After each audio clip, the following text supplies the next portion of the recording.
Greetings Boffins, welcome to the Boffin Lab. I'm Mardor Taran and we're playing Ark Survival Evolved.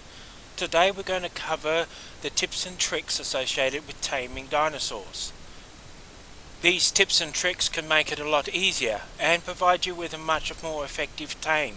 This will result in more levels with the final result. Sometimes when you find the dinosaur you want, it's in a group.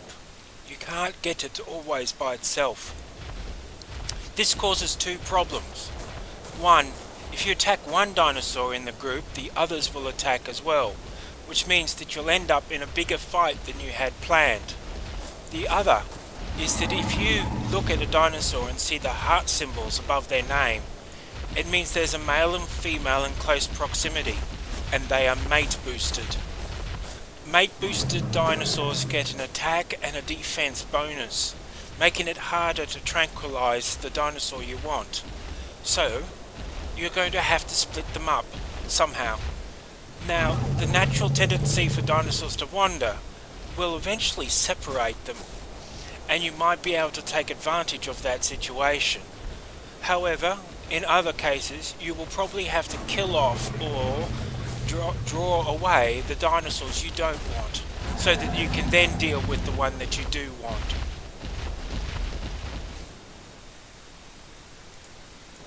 Sometimes finding a spot where you can look at the dinos you're after without them easily reaching you will make things a lot easier.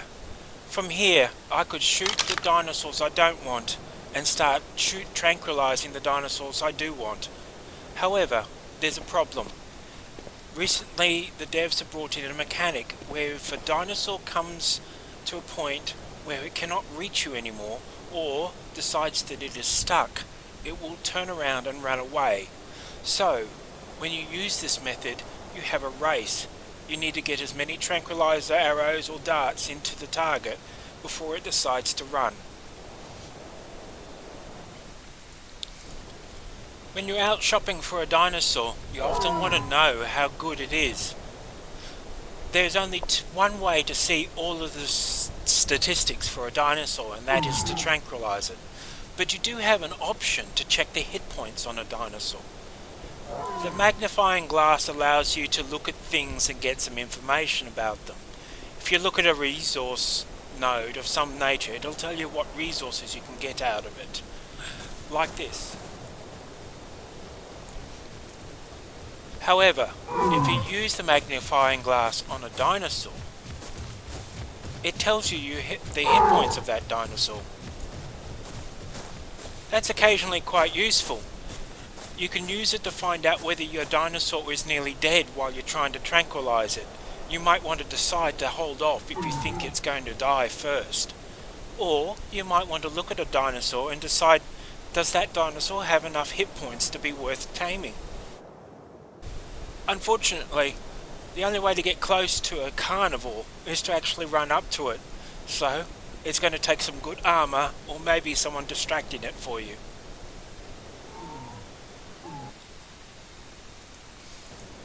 Sometimes a dinosaur is not in the best place for you to tame it. There are ways, however, of fixing that problem. You can do what's called kiting. If you imagine a child with a kite on a string running along, pulling the kite behind them, that's what you're doing with the dinosaur.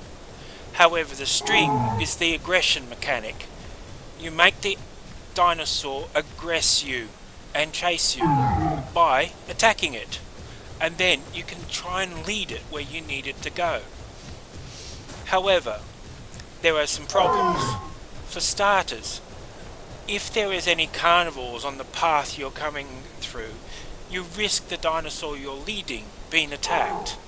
If the dinosaur you're leading is a carnivore, it might stop for a snack along the way, and those snacks might be tough enough to hurt it. So it requires a little bit of finesse, either leading it along a path that's safe, or having somebody clear out all the problems before you get to it. Kiting a dinosaur is simply a matter of making it angry. And then you can lead it where you want it to go. Punching it or using tranquilizer arrows will do the least amount of damage to the dinosaur, but as you can see, it eventually gets tired of chasing you, so you need to hit it again and keep leading it until it's close to where you want it. Sometimes letting it get close enough to attack you will keep its attention longer. And now I can slowly take it to where I think it's safe to tame. If I find I'm in a spot where I need to clear out some aggressive dinosaurs, I can try and break the aggression by getting far enough away for it to forget me. And then I can clear the dinosaurs. As you see, the turtle's forgotten who I was, and if there was a dinosaur here I needed to get rid of, I'd have the time to deal with it. Tranquilizer arrows don't do a great deal of damage. And if you don't use too many, you can drag a dinosaur using them. This will work very well against very big dinosaurs that have a great deal of torpor. But for low-level dinosaurs, it's only going to take a couple of tranquilizer arrows to knock them out. Not the best option. It is possible to drag a dinosaur from one end of the map to the other using this technique, but you need a great deal of patience, and it needs to be worth it. You should be dragging it somewhere worth the effort. I've just tranquilized a dinosaur, a carbonemys or turtle. However, I'm out in the wild and there are things wandering around. For the moment there's nothing dangerous in the area, but that's not a guarantee. So there is a technique you should consider when you're in the wild and taming a dinosaur. You want to fence it off. The easiest way to do this is to provide yourself with fence posts and thatch walls. I'm adding them to my inventory now, and you create a quick fence around your tame.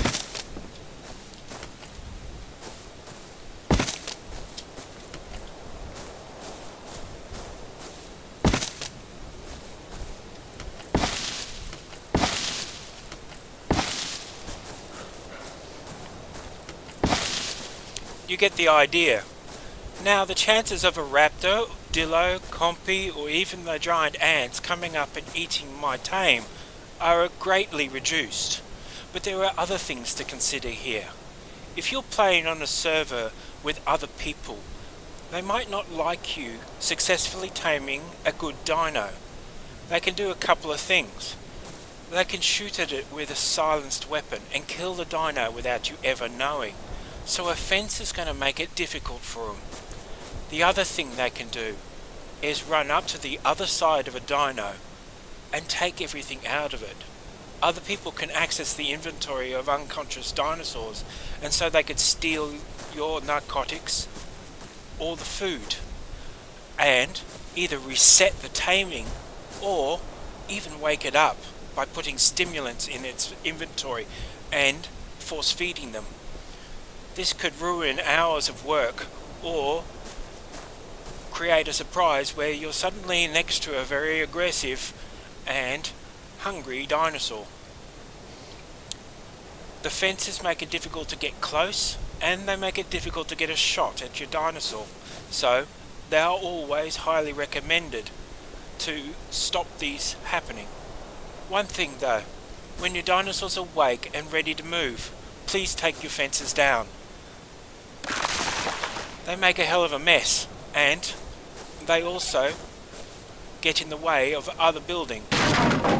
The last thing about these fences is they basically declare to anybody else wandering around that you're taming this dinosaur. It is possible for somebody out eating dinosaurs with their carnivore for meat to not realize that this dinosaur is somebody's tame. They will just see it as an unconscious or even dead dinosaur and might just try to harvest it. The fences tell everybody around you're trying to tame it, and then you're more likely that this accident won't happen.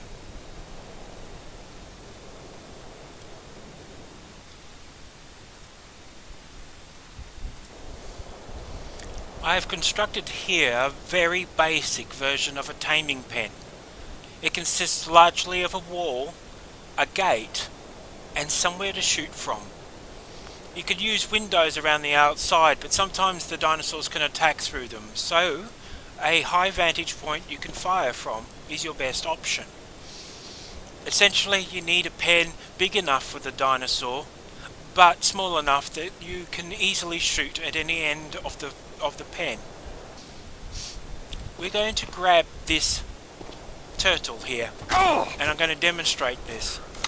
I'm going to drag it into the pen and show you how it works.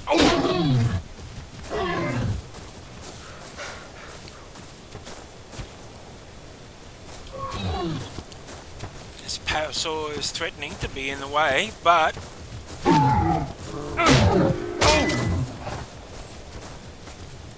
now since dinosaurs can't climb ladders, so you have the option of putting a ladder inside the pen. But you can usually just run around the dinosaur and lock it in. And now it's stuck.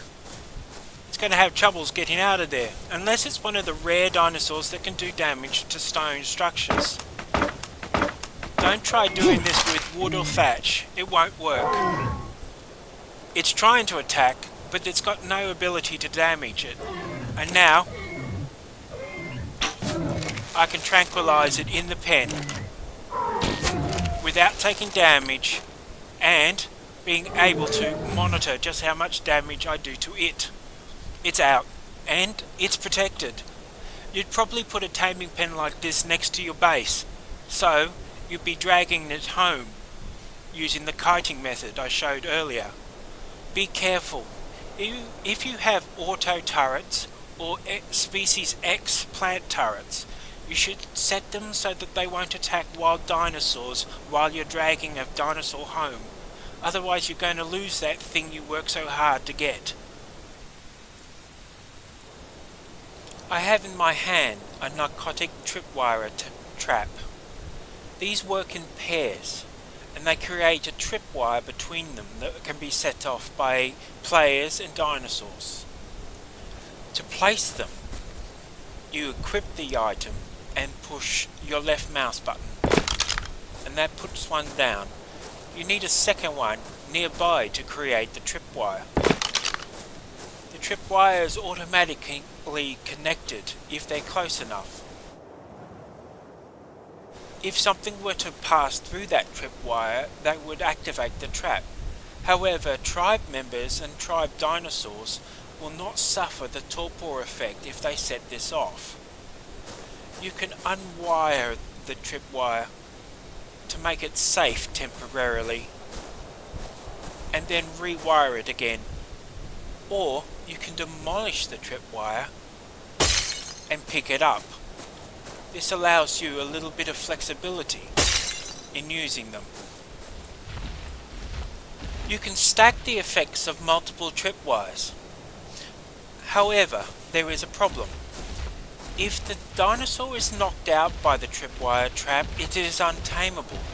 So, the use of these traps is to build torpor on a dinosaur that has a lot of torpor, and then finish it off with a narcotic arrow or a narcotic dart.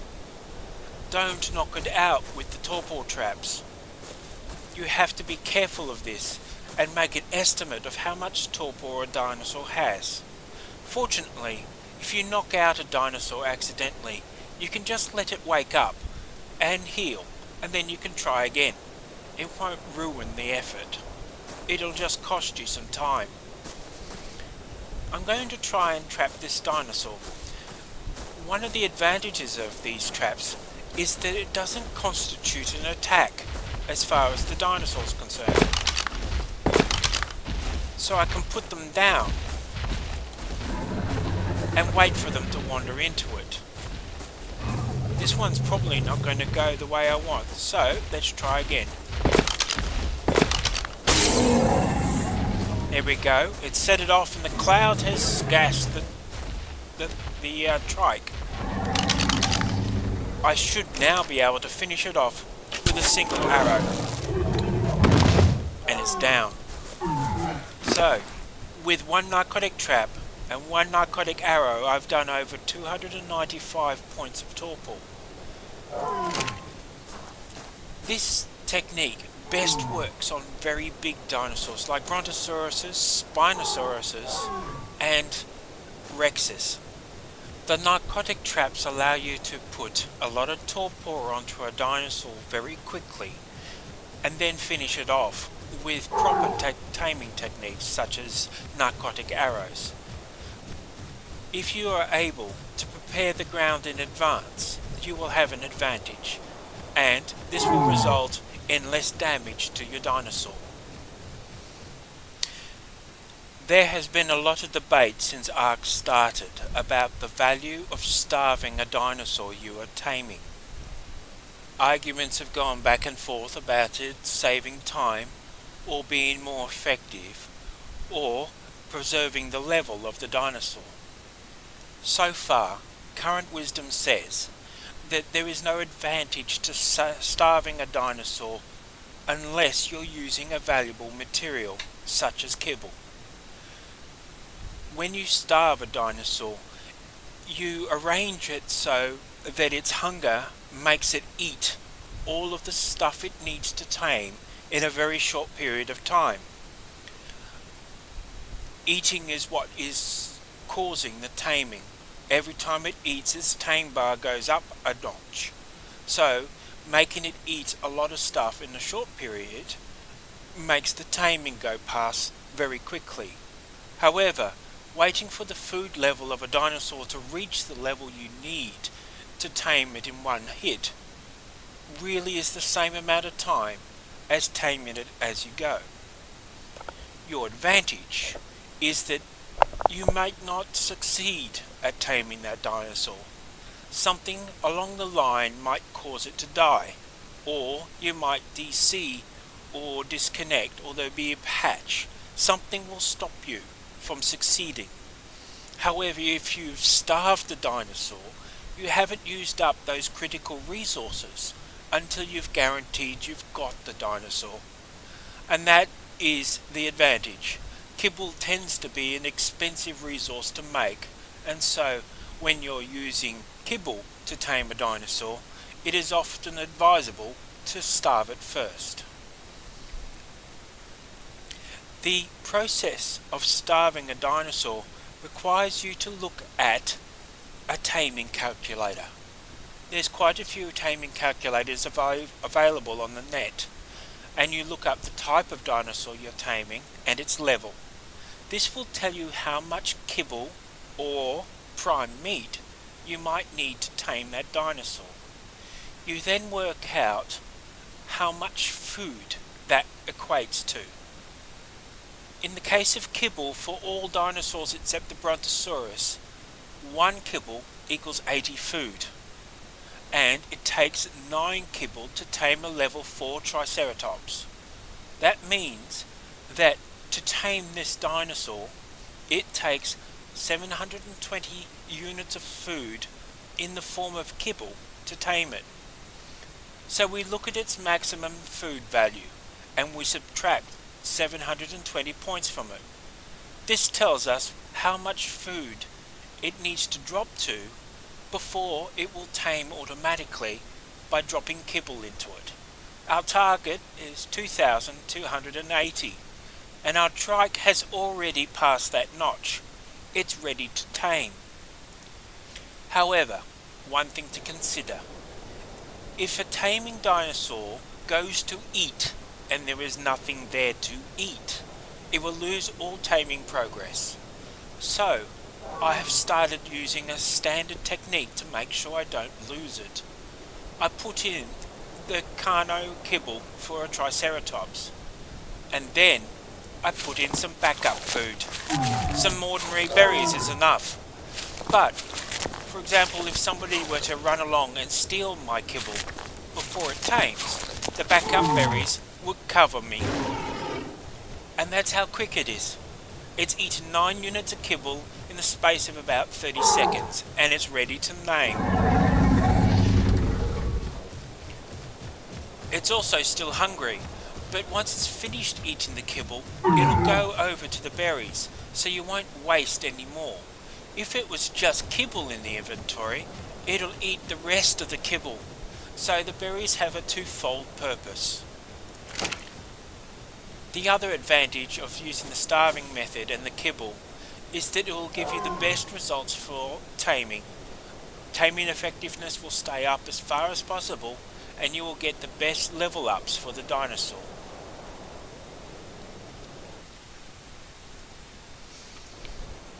We have here 3 of the flyers in Ark Survival Evolved: the Pteranodon, the Argentavis and the Quetzal. As you can see, they go from a small, fast, agile flyer to a large, carrying bird. Each of these birds can carry dinosaurs. The small one, the Pteranodon, can pick up dillos and dodos and other small dinos. Argentavis can pick up sabres and scorpions, or even the procoptodons. The Quetzal can pick up just about anything up to and including the mammoth, and you could then carry them to where you want to tame them. They have another advantage. While the dinosaur is in the claws of these birds, it's not attacking you. So if you have a teammate that can help you out, you can fly near to him, and they can tranquilize the dinosaur held in the claws without it getting a chance to attack you back. One thing to watch for: when you need to get stamina on any of these birds, you drop the dinosaur that you're carrying. It's usually best to drop it somewhere safe, move a short distance, and then get your stamina back.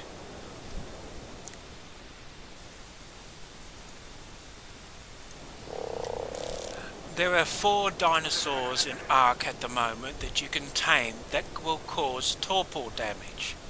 The Paki causes torpor damage by ramming its target. The Beezel Buffo uses its poisoned tongue to knock things out.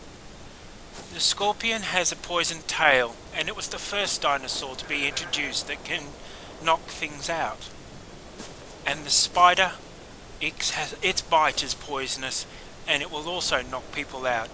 It also has the additional ability of webbing somebody and restricting its movement. It is possible to tame a dinosaur that has been knocked out by one of these dinosaurs.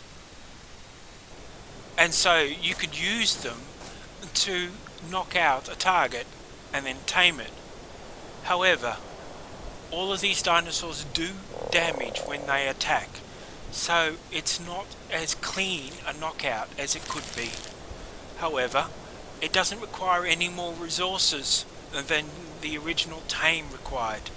These dinosaurs won't require narcotic arrows, or narcotic traps, or even darts to knock out a target.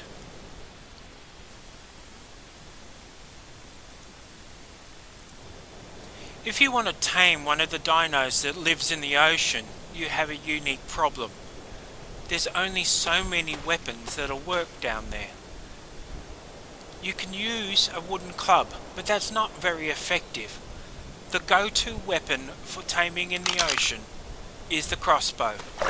It is the only projectile weapon that'll work underwater. It'll let you fire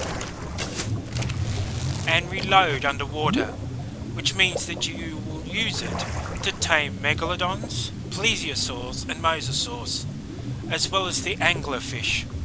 I haven't got any convenient dinos for me to show you, but this is the weapon you're going to have to use if you want one of those dinosaurs. Fortunately, you have one option. The Ichthyosaurus doesn't require that you knock it out to tame it. It's the only aquatic dinosaur you can tame passively, which means all you need to do is lure it to shallow water and then feed it using the passive taming techniques. We're looking at a few dinosaurs that will flee if you attack them. The Parasaur is famous for this. This is its defense mechanism. if you hit it with anything, it's going to run. So are the other dinosaurs near it. But there's one option you have. Notice these dinosaurs have run into the rocks, and that makes it hard for them to flee now. I have the opportunity to tranquilize this while it is stuck against a wall. You can even make a trap for them and drive them into the trap. So I've got an option with these. Either I can drive them into a wall that they can't run from, or I can drive them into a trap that I've set, such as a V-shape set of walls, or lastly, I can chase them. That's it for this set of videos. I hope you have a good time catching and taming dinosaurs. There are a lot to collect now, and you'll find each one provides its own challenge. That's it for today. Have fun, keep surviving.